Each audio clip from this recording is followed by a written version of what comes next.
Hello gamers, Matthew here from Grey Army Gaming in Lund, Sweden. For this quick tips, I want to show you just a little project I had with a non-GW product in making a cannon. Now a few days ago I picked up this cannon piece along with a few other random terrain pieces in something like a pirate set. Now it looked to be about the right scale, so I thought, well, maybe there's something cool we can do with this. And I decided to try and make a cannon out of it, maybe for use with an Empire army.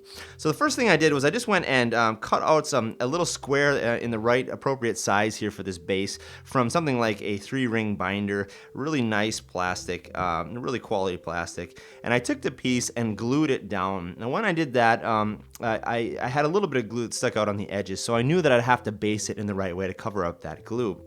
So the next project I did was I went and added a bunch of sand and stones. So I glued the stones down first with super glue. You can see there's one here and I have a couple over here.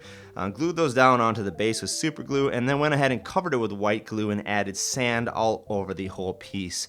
When that was finished, I let that dry and I added a black coat over the top of it to base it all.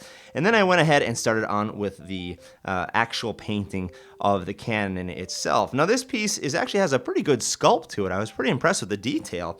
So it actually takes the paint really well. I went and added a few different layers of brown and dry brushed some lighter stuff, some bone on there, and some white.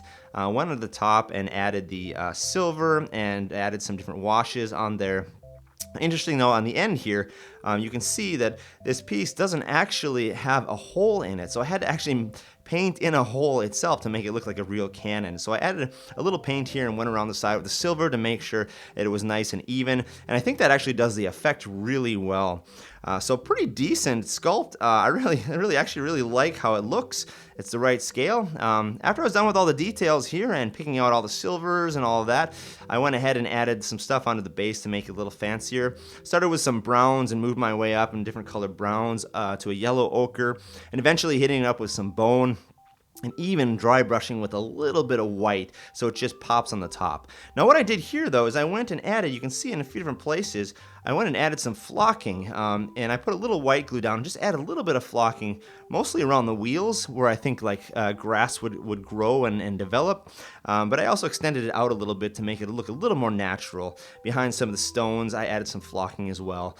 And then I went ahead and threw on a couple tufts of grass here to give it that sort of wasteland, dirt, gravel kind of feel. But there you go. That's how the piece looks when I'm all said and done. I think this costs about 10 cents at a secondhand store, and with a little bit of work you can turn it into a really nice piece that would be possible to use in an army, perhaps an Empire army in Warhammer. Well, thank you for joining us here today at Grey Army Gaming for the future of fantasy.